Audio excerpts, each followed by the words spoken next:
올해 전주시 의회 회기가 보름 정도밖에 남지 않았지만 여러 비위에 연루된 의원들의 징계를 결정하기 위한 윤리특위는 열리지 않고 있습니다. 오는 21일 군산대 총장 선거를 앞두고 투표 참여 비율 인상을 요구한 교직원들이 결국 선거를 거부하며 법적 대응에까지 나서기로 했습니다. 전북 지역 14개 시군과 민간단체가 오는 2030년까지 탄소 발생량을 지금보다 40% 줄이기 위해 손을 잡았습니다.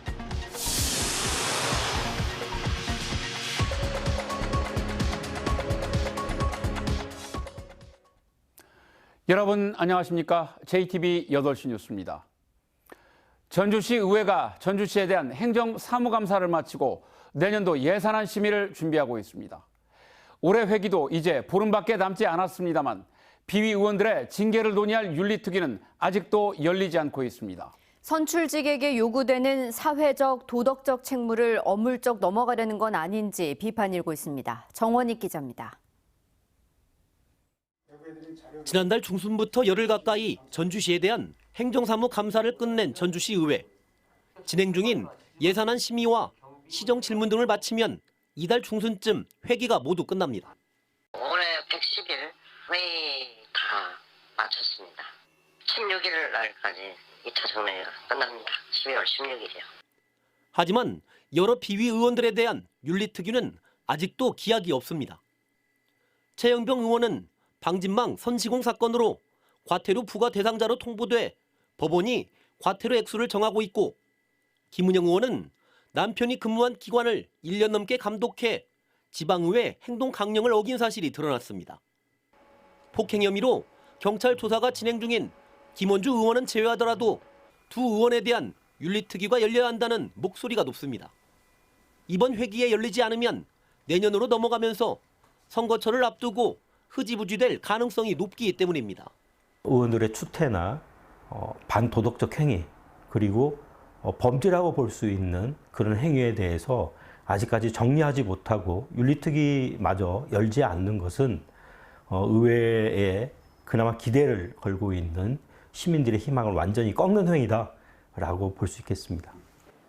일부 시민단체는 지난 8월 법리 다툼이 필요 없는 법 위반이나 반사회적 일탈 행위 관련 문제는 경찰이 수사를 통보하면 곧바로 윤리특위에 회부할 것을 전주시 의회에 촉구했습니다.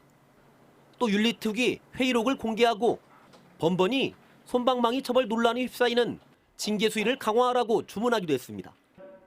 하지만 전주시 의회는 여전히 변한 게 없다는 지적이 잇따르고 있습니다. JTB 뉴스 정원익입니다. 2달 가까이 총장 공석 사태를 빚고 있는 군산대학교가 오는 21일 총장 선거를 치르기로 했습니다. 그런데 1인 1표인 교수와 달리 교직원은 4분의 1인 0.25표만 인정하기로 했습니다. 교직원 노조는 명백한 차별이라고 반발하며 총장 선거를 거부하고 법적 대응에 나서기로 했습니다. 하은호 기자입니다. 군산대가 오는 21일 총장 선거를 치르기로 했습니다. 오는 6일과 7일 이틀간 후보자 등록을 받는데 대여섯 명가량이 출마할 것으로 예상됩니다. 논란이 됐던 선거인 반영 비율은 교수 100%, 교직원 16.3%, 학생은 8%로 결정됐습니다. 교수는 1인 1표, 교직원은 0.25표, 학생은 0.00445표를 행사하는 셈입니다. 참여를 유도했으나 결국은 그 참여가 안 되는 상태에서 선거 일정을 맞추어서 갈 수밖에 없는 상황이 되었습니다. 군산대 교수들은 민주적인 선거를 보장하라. 보장하라! 보장하라! 주대! 교직원 노조는 반발하고 있습니다. 교수들이 주도한 총장 추천위원회가 일방적으로 직원 투표 비율을 산정했다며 투표를 거부하고 법정 대응에 나서겠다고 밝혔습니다. 교직원들은 대통령 선거도 1인 1표인데 왜 총장 선거에서만 0.25표로 차별을 받느냐며 반발하고 있습니다. 직원 투표 산정 비율 확정, 처분 효력 정지, 가처분 신청 등 법적 범위 내에서 할 수 있는 모든 수단과 방법을 다해 나갈 것이다. 공무원 노조는 또 총장 선거 무효 소송과 임명 반대 운동도 펼칠 계획이어서 새 총장이 선출돼도 갈등은 계속될 전망입니다. 4년대 국립대 중 유일하게 교육부 재정지원대학에 선정되지 않은 군산대가 이번엔 총장 선거를 놓고 깊은 내홍을 겪고 있습니다. JTB 뉴스 하원호입니다.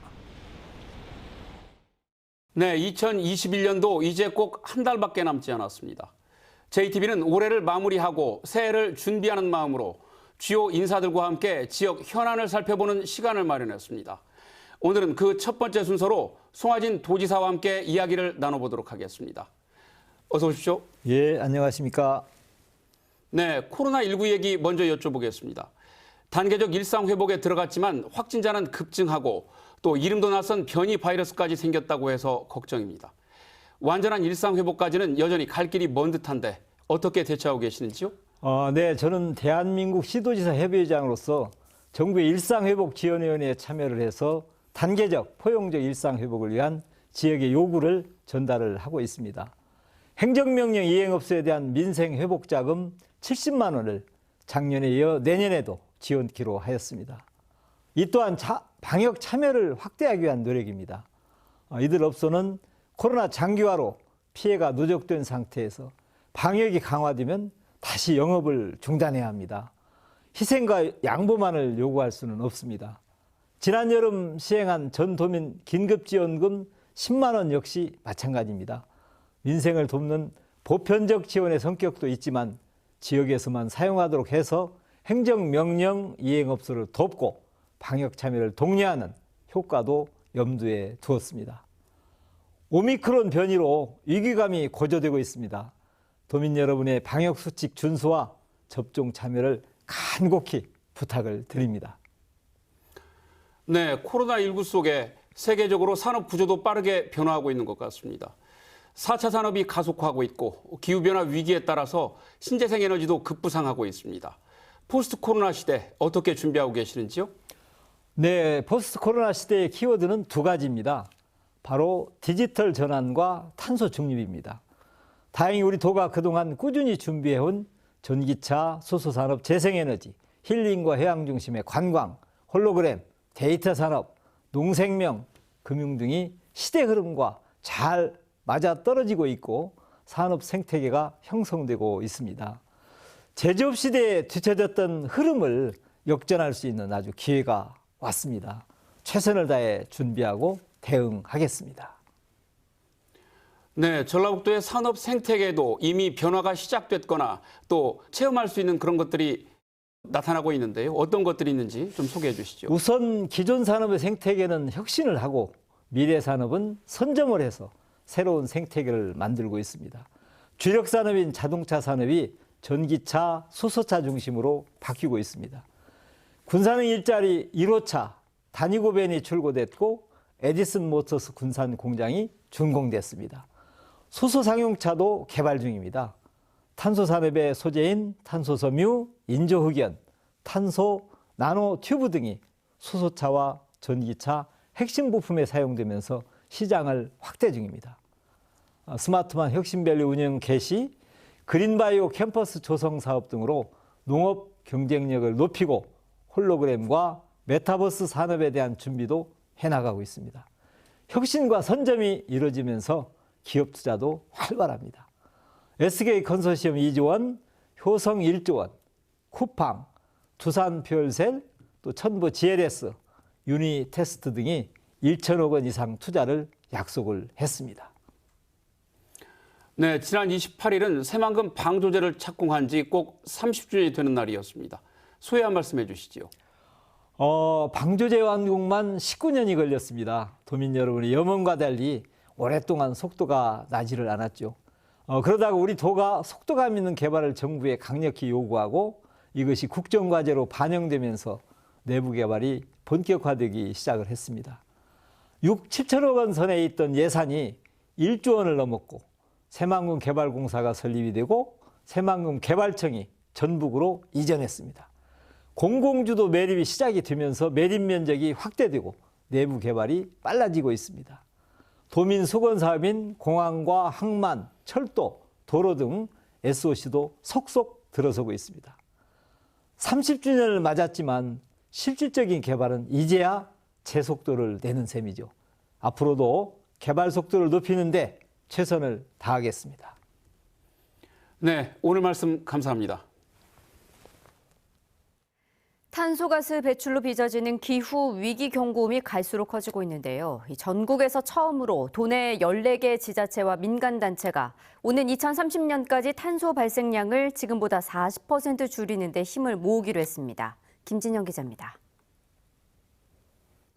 바다를 매립해 만든 새만금 간척지입니다. 탄소 발생이 없는 태양광 발전 시설 등 신재생 에너지 단지가 들어서고 있습니다.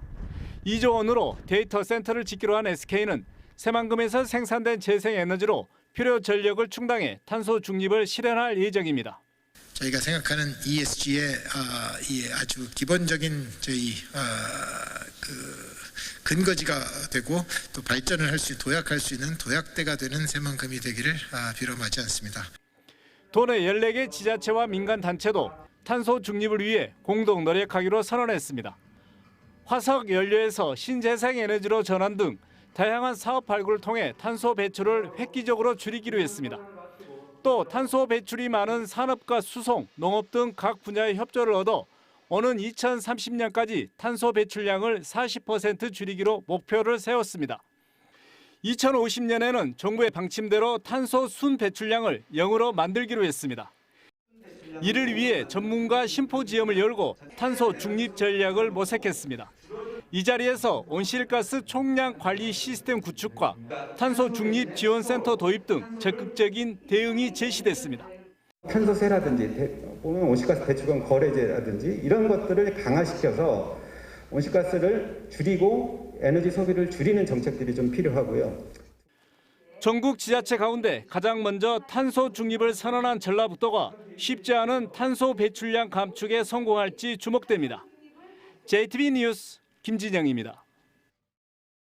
연말연시 어려운 이웃을 돕는 사랑의 온도탑 모금이 올해도 시작됐습니다. 코로나19 장기화에도 목표액은 지난해보다 조금 높아졌는데요. 어려운 상황이지만 이웃에게 따뜻한 온기를 전해보는 건 어떨까요? 주혜인 기자입니다. 수년째 복지관 단골 손님인 헛상래 할머니. 오늘도 친구들과 점심을 먹고 이야기꽃을 피우며 하루를 보냅니다. 추위에 바깥 활동이 쉽지 않은 겨울, 복지관 나들이는 할머니에겐 일상의 큰 낙입니다. 시민들의 후원과 성금이 있어 가능합니다. 매일 밥도 같이 먹고 여러 사람과 같이 아직도 정도 많이 들고 여기서 좋은 일도 많이 해주고 그래서 좋게 도와줬으면 좋겠습니다. 전주 오거리 문화광장에 세워진 빨간 온도계. 늘어나는 모금액만큼 온도가 올라가는 사랑의 온도탑입니다. 올해도 희망 나눔 캠페인이 시작됐습니다. 나눔 모두를 위한 사회 백신이라는 구호 아래 내년 1월 말까지 62일 동안 진행됩니다. 코로나를 극복하고 이러는 데는 어려운 계층이 더 힘들 수 있습니다. 나눔 캠페인이 사회 백신화돼가지고 사회가 좀 더 건강하게 갈 수 있도록. 지난해 모금액은 104억 8천만 원. 목표액의 164%로 역대 최대였습니다. 사랑의 온도는 164도까지 올라 전국에서 가장 뜨거운 온도탑이 됐습니다.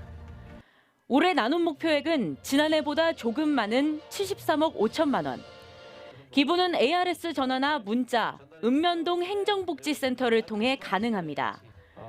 지난해에 이어 올해도 QR코드와 간편 결제 방식으로 안전하고 간편하게 기부할 수 있습니다. 모금액은 전북의 사회복지시설과 소외계층을 위해 쓰입니다. 구세군도 자선냄비 모금을 시작했습니다. 온정을 불러 모으는 사랑의 종소리는 연말까지 한 달 동안 울려 퍼집니다. 길어지는 코로나19 사태에 필요한 건 거창한 도움이 아닌 이웃을 위한 소박한 나눔의 정입니다. JTBC 뉴스 주혜인입니다. 이재명 더불어민주당 대통령 후보가 이번 주말 이른바 매주 타는 민생버스의 일환으로 전라북도를 방문합니다.